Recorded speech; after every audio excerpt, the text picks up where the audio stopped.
Friends, Shabbat Shalom. It's been a slow news week. I have a great sermon about leprosy for y'all.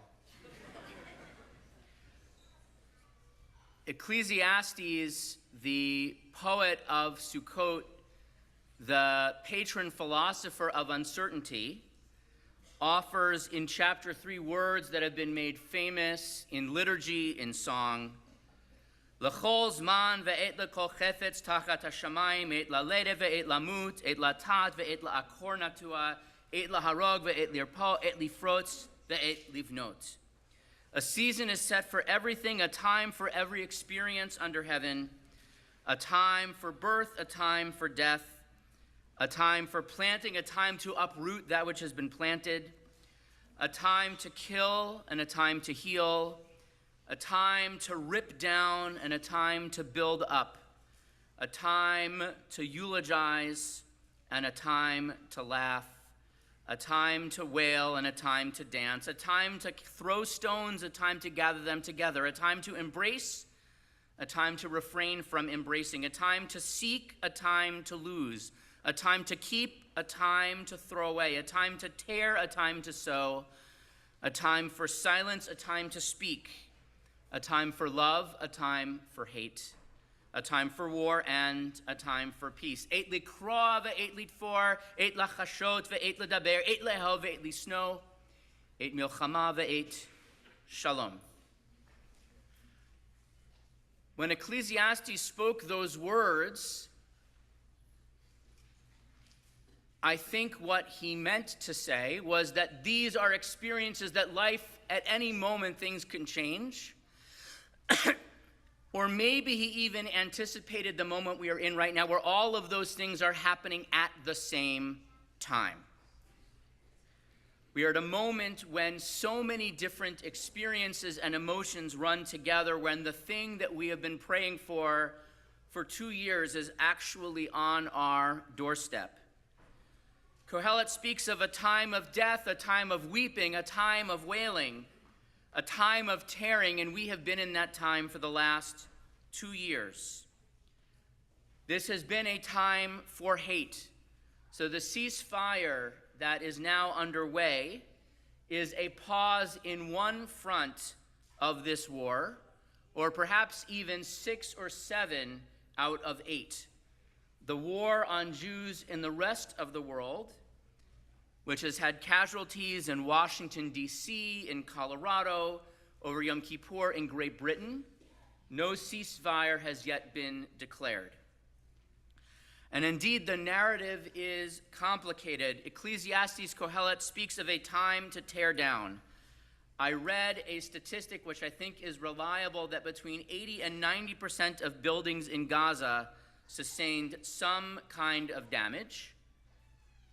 And yet, 90% of the people did not. We must have either terrible or amazing aim to destroy so many buildings and not touch any of the people inside. A time for silence and a time for speaking. It is fascinating to me that all of the ceasefire now and stop the genocide people have, they must have gone off the internet for Sukkot or something. Greta, where are you when I need you? But the truth is, Sukkot is a time for rain, a time when we pray that rain come while we sit in a non-waterproof hut. We actually want everything but rain on Sukkot. Someday we want rain. Like next week, let it rain. Right now, no. And it strikes me that there are plenty of people who were calling for a resolution to conflict, but that is not actually what they wanted. They were hoping for a forever war, or for a war that ended a different way. And for those people, it was never about the people of Gaza, because they themselves were an expendable pawn in a larger war against the Jews. And so this time is a time for silence, and noting who is silence is notable. So this is a very unlikely moment in history. I'll ask to consider what is happening next. Kohelet speaks of a time to embrace. And so as soon as tomorrow, or perhaps on Monday, we have hope that the last 20 living hostages will be returning to their families, a time to eulogize.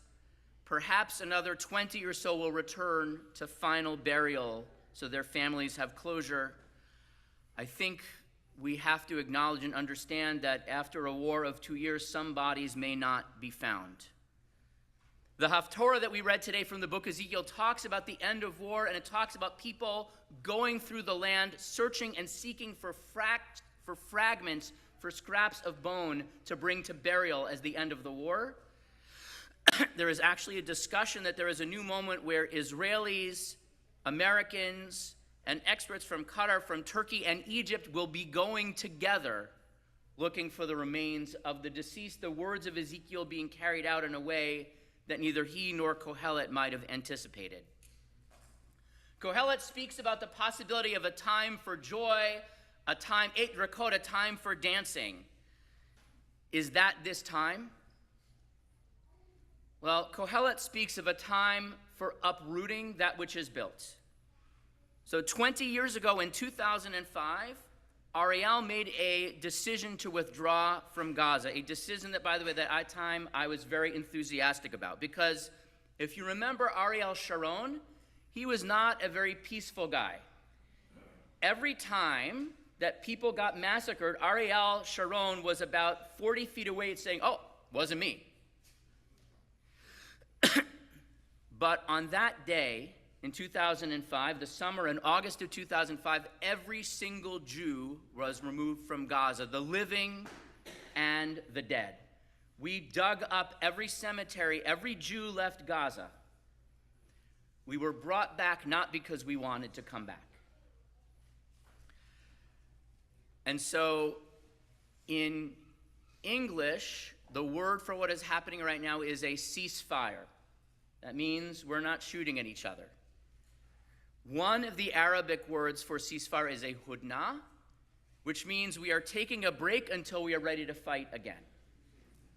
So when we look at the declarations in English, that tells us one thing. What matters is what is said in Arabic.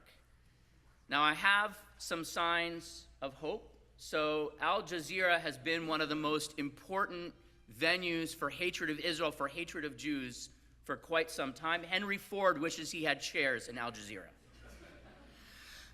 So Al Jazeera just replaced its managing director with a diplomat.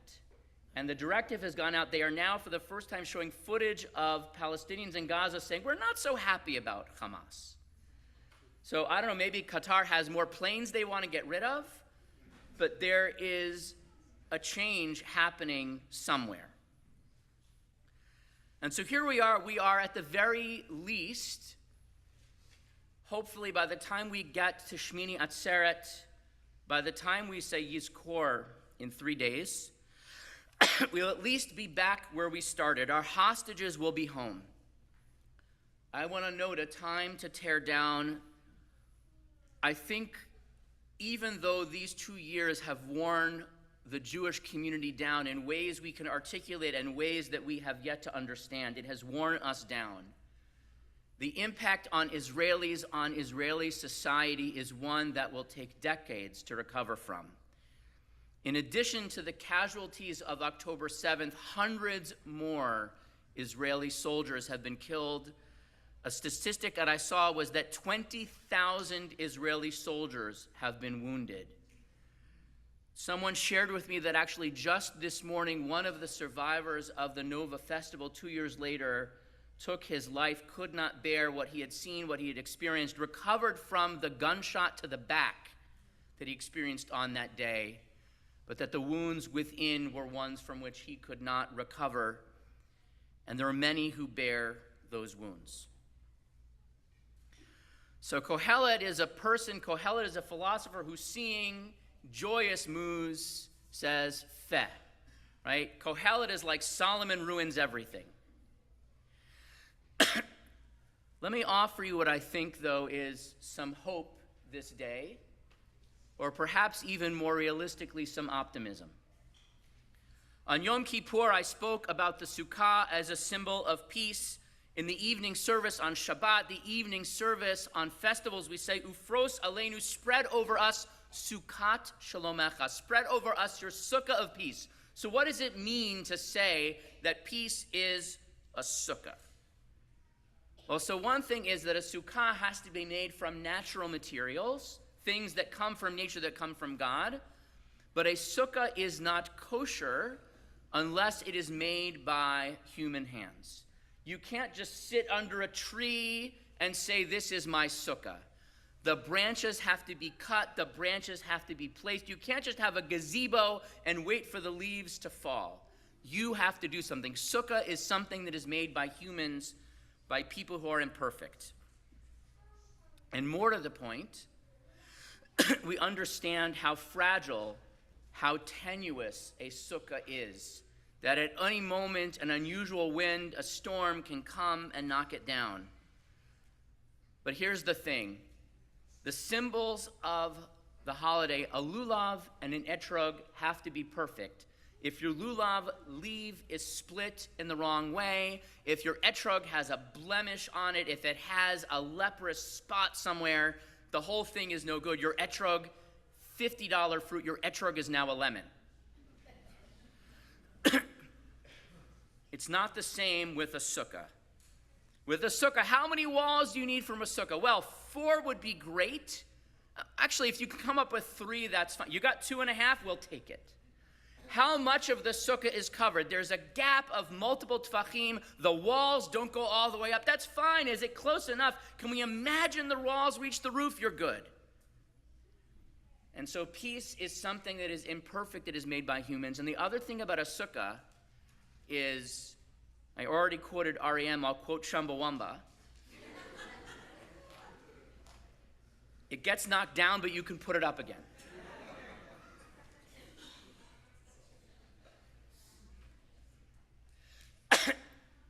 It's the nature of a sukkah that it falls down, is rebuilt. It comes down every year and is rebuilt. So I don't know whether this is the onset of a lasting peace, or this is just a hudna where we get to catch our breath. But at the moment, I don't care, because our people are coming home and we are sitting in a sukkah together. In the Torah portion we read this morning, there is a dire warning that God offers not just once but twice. Do not make a covenant with the neighbors of your land. Do not seek peace with them. Moses, God warns. My guess is that there are rabbis who will quote that verse this morning. I just did. But I want to point out that the reason for that quote is not that you are afraid lest they come and kill you, but they are afraid that they come and kiss you. The fear that our portion had this morning was, don't get too friendly with the neighbors, because you might get even friendlier and you might assimilate away and become so close with them that you lose who you are. I think despite our shared love of hummus, we are a long way away from the risk of that in the Middle East. But my hope is that the fear of Moses, the fear of God, comes true. That the point comes when our fear is not that our neighbors are out to get us, but let's just remember who we are and how we're different and not just be like everyone else. A time to be born, a time to die, a season for everything, a time to plant, a time to uproot, a time to tear down, a time to build up. This is a time for wailing and a time for dancing all at the same time. It is a time for war, but maybe is also a time for peace. I'd like to ask everyone to rise as we offer a prayer for Israel at this moment. May God, who blessed our ancestors, Abraham, Isaac, and Jacob, Sarah, Becca, Rachel, and Leah, bless the people and the state of Israel. Do not let us forget our captives. Watch over them and let them return home while we yet wait. And give courage to all who wait for them. Grant healing of body and soul to the wounded and violated, and fortify those who care for them. Comfort those who have suffered loss among the mourners of Zion and Jerusalem. Give courage to those who love Israel to remain steadfast, and strengthen the resolve of those of us who stand with her. Shine your light of truth to eliminate hatred and falsehood. Spread your sukkah of protection over all who live in fear of attack, from east and west, north and south, above and below. And may the shelters again be turned to playrooms and rooms for storage. Protect the defenders of the land of Israel wherever they may be. Guide and strengthen their hands to defeat all who seek harm, and spare and protect the innocent. Return our soldiers home safe and victorious. Give wisdom, good counsel, and resolve to Israel's leaders, and give all of our people a sense of unity and purpose. Give patience and wisdom to the peacemakers. Bless the work of their hands and the words of their lips, that they might come to full fruition. You make peace in the heavens, grant your blessing of peace to us, to the whole world, and to Israel.